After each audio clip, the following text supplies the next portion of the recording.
China has provoked India yet again. Once again, troops from both sides have clashed, and once again, there have been injuries. This is Galwan playing out all over again. In our cover story tonight, we will tell you all about this. The latest clashes took place in Tawang. It is located in Arunachal Pradesh. This is where it is on the map. We will play out those visuals for you. Chinese troops clashed with the India side on the 9th of December.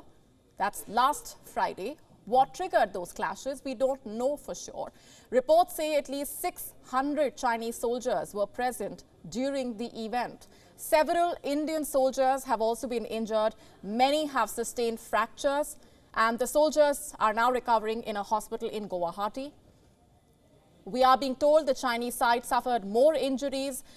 Reports adding that the two sides have now disengaged following a flag meeting between the local commanders. What makes this story huge is that this comes just 2 years after the Galwan clash. On the 15th of June 2020, remember, the PLA clashed with the Indian forces in Ladakh's Galwan Valley. 20 Indian soldiers died, several others were injured, and China never came clean with its numbers.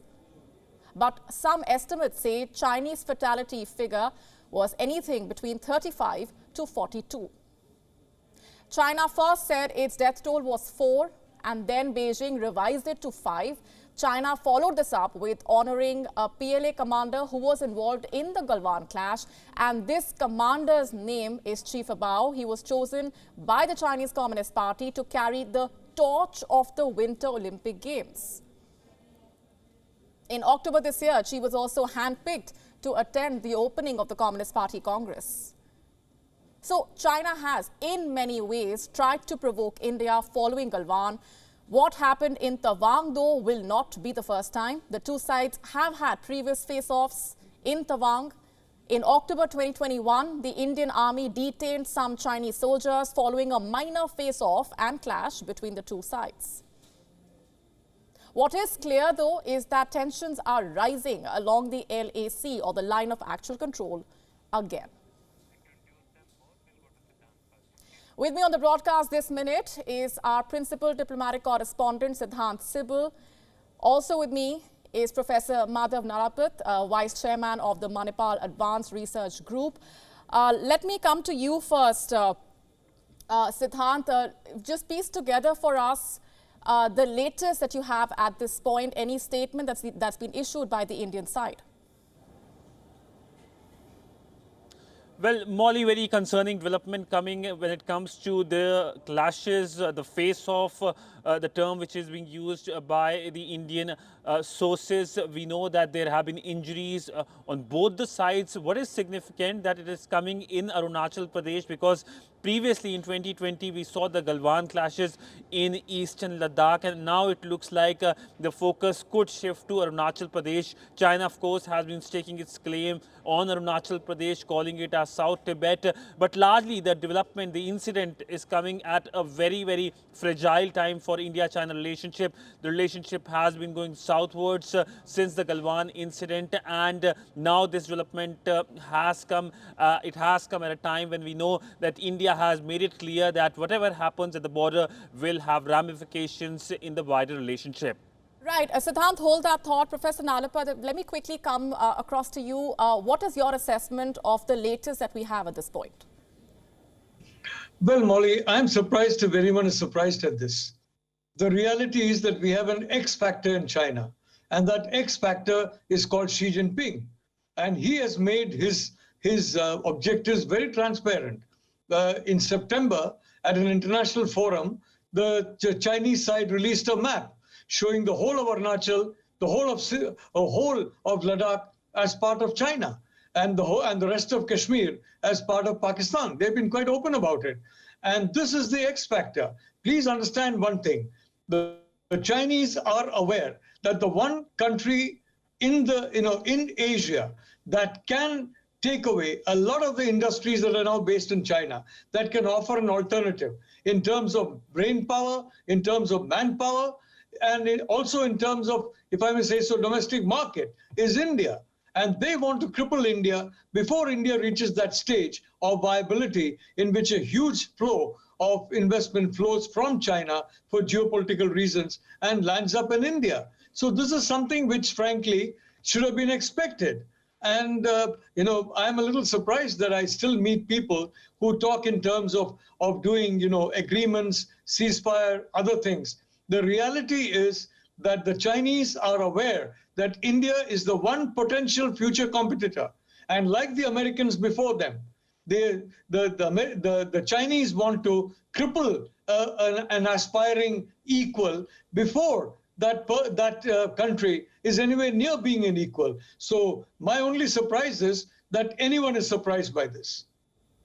Right, Professor, let's just also take a step back and talk about the way China has behaved ever since Galwan happened and the way the provocations have continued, both at the border and elsewhere as well.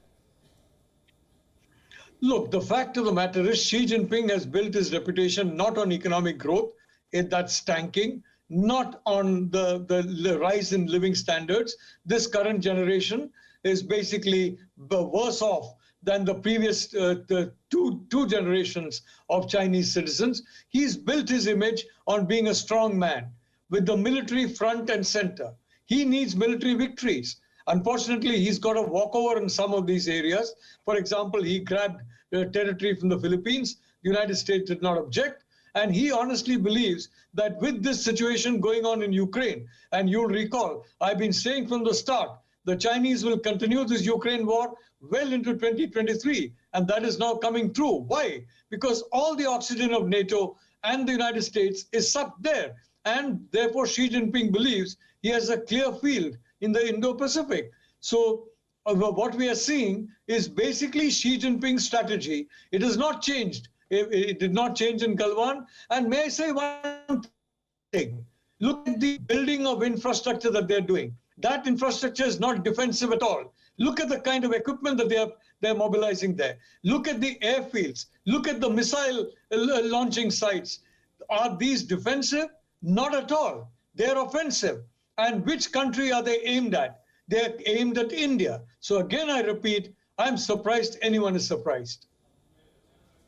Right, and what do you make of the very fact that the disengagement has been reported about earlier, talks have been taking place, several rounds of talks that have taken place, but at the end of the day, the messaging that China tries to send out and portray to the world and contrast that with the situation on the ground?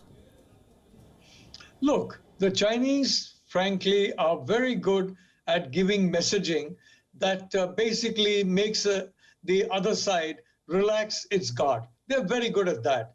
But at the same time, you must say, Xi Jinping has said repeatedly, now you yourself mentioned about how this chap was involved in the Galwan clash, frankly, when he was in illegal occupation of that territory, and he was evicted there fairly. He's been made a hero in China. What does that mean? It means they don't recognize its illegality. They, frankly, Xi Jinping is saying, all Chinese territories will be taken back. All Chinese territories as defined by Xi Jinping, not defined by the rest of the world, not defined by the UN or by international law, but by Xi Jinping, will be taken back. And if necessary, by force. Even on Taiwan, he has said, I will take Taiwan back during my tenure in office. He has given maps, as I told you. This is the person we are dealing with. And what we need to do is to ensure that we have this kind of an offensive enemy on our borders and take steps both by ourselves and by allies to ensure that this be countered. So the next time there is a major attack by China, that country gets a very nasty shock and surprise. You have to have the deterrence. And the only thing that will work is deterrence and not diplomacy. Diplomacy, frankly, is what the Chinese often do to lull another country into abandoning deterrence. What we need is strong deterrent, and no amount of strong diplomacy can compensate for that. All right, Professor Nalapat, we're leaving it there for the moment. Thanks very much for joining us on the broadcast. I want to go back across to Siddhant just to help us piece together the latest that we have at this point, Siddhant. The tensions escalating once again at the line of actual control. Injuries have been reported on both sides following those clashes between the Indian and the Chinese forces. What do we know so far, and any reaction that has come in? Well, so far we know that the Indian sources have confirmed that the face-off took place and there have been injuries on both the sides. But what is awaited as of now is what's the situation as of now at the line of actual control in Tawang, in Arunachal Pradesh? Because remember, today is the third day since the development happened. It happened on a Friday. It happened on 9th of this month. And secondly, the Chinese reaction. So far, there hasn't been any Chinese reaction or Chinese confirmation as to what happened at the line of actual control. But of course, it's almost way past midnight in Beijing. We could expect some kind of reaction tomorrow morning as to what is the Chinese view. But nonetheless, this is a concerning development, and we do expect this to be raised by the political parties, especially the opposition in the parliament tomorrow, given that the Indian parliament session is also underway. Right, and Siddhant, for the benefit of our viewers, let's also talk about the way those talks have gone about vis-a-vis the disengagement between India and China as well.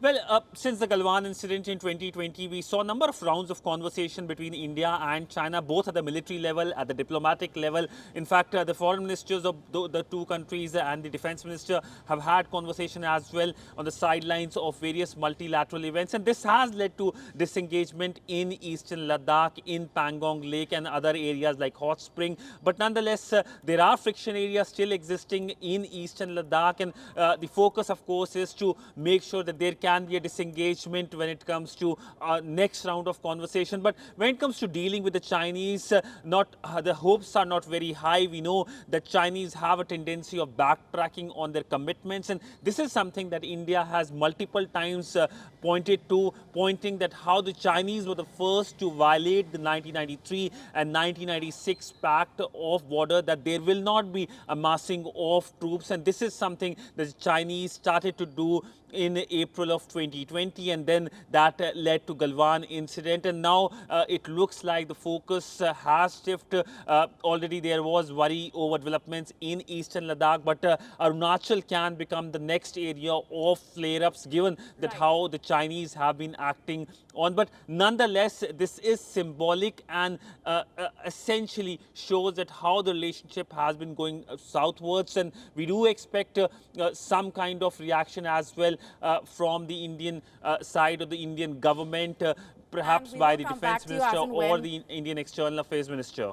Right, and we will come back to you as and when we have those fresh updates and that reaction coming in from the Indian side. We are leaving it there for the moment. Siddhant Sibal getting us up to speed with the very latest on those clashes. Thanks very much. WION now available in your country. Download the app now. Get all the news on the move.